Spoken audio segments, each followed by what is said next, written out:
नमस्कार, मैं आपके साथ विभा उपाध्याय और आप देख रहे हैं न्यूज़ 18 बिहार झारखंड का डिजिटल प्लेटफॉर्म। देश की सबसे बड़ी मेडिकल प्रवेश परीक्षा नीट, जिसे लेकर खूब सियासत भी हो रही है और सवाल भी खड़े हो रहे हैं। पेपर लीक के मामले में एक ऐसा मोड़ भी सामने आया जिसने जांच एजेंसियों को ही अपनी चिंता के दायरे को बढ़ाने की तरफ इशारा किया।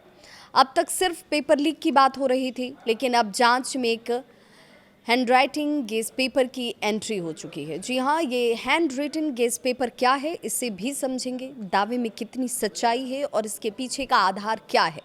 दावा ये किया जा रहा है कि यही वो कड़ी है जिसने पूरे नेटवर्क को जोड़ने का काम किया।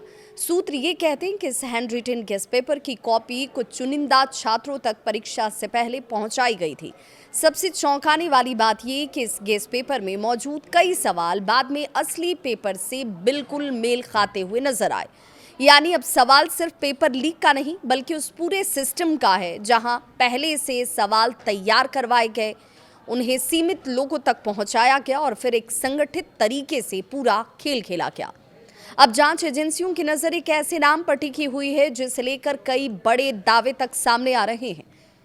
कुलकर्णी, जी हाँ, बताया ये जा रहा है कि कुलकर्णी नाम का ये व्यक्ति पेपर सेटिंग और कुछ स्पेशल क्लासेस से जुड़ा हुआ था। जांच में ये भी बात सामने आई कि जिन क्लासेस में कुछ खास टॉपिक्स पर फोकस कराए गए, वही सवाल बाद में लीक पेपर से मिलते जुलते पाए गए।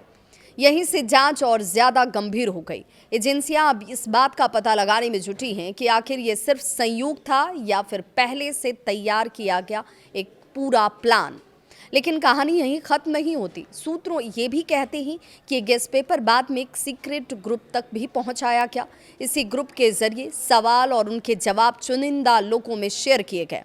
अब एजेंसियां उस ग्रुप के हर एक सदस्य की पहचान करने की कोशिश में हैं। मोबाइल चैट्स हो, ऑनलाइन मैसेज हो, व्हाट्सएप और टेलीग्राम ग्रुप हो, हर डिजिटल लिंक को खंगाला जा रहा है।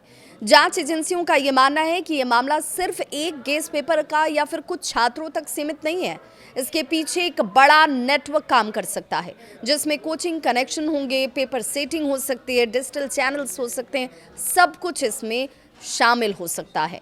फिलहाल जांच लगातार आगे बढ़ रही है और हर दिन नए नाम सामने आ रहे हैं। हालांकि अभी तक किसी नई गिरफ्तारी की आधिकारिक पुष्टि तो नहीं है, लेकिन जांच का दायरा लगातार बढ़ रहा है।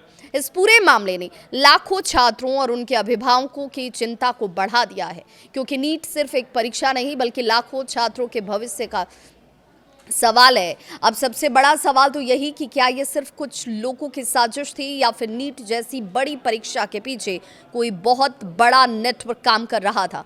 और सबसे अहम कि आज जांच एजेंसियां इस पूरे खेल के असली मास्टरमाइंड तक पहुंच पाएंगी। ऐसे ही सवाल जो हैं वो आम लोगों के जहन में है, स्टूडेंट्स के मन में, अभिभावकों के मन में है, जो साल दर साल मेहनत करते हैं इस उम्मीद के साथ कि उनकी मेहनत परीक्षा के साथ रंग लाएगी। लेकिन ऐसी घटनाओं के बार बार होने से आत्मविश्वास हिलता है, सिस्टम पर भरोसा कमज़ोर होता है। लेकिन सरकार और व्यवस्था चलाने वाले बार बार ये दावा कर रहे हैं कि अब परीक्षा फुल प्रूफ होगी, बच्चों के भविष्य से कोई समझौता नहीं होगा। इसे लेकर आपकी क्या है राय? अपनी राय कमेंट सेक्शन में ज़रूर साझा करें।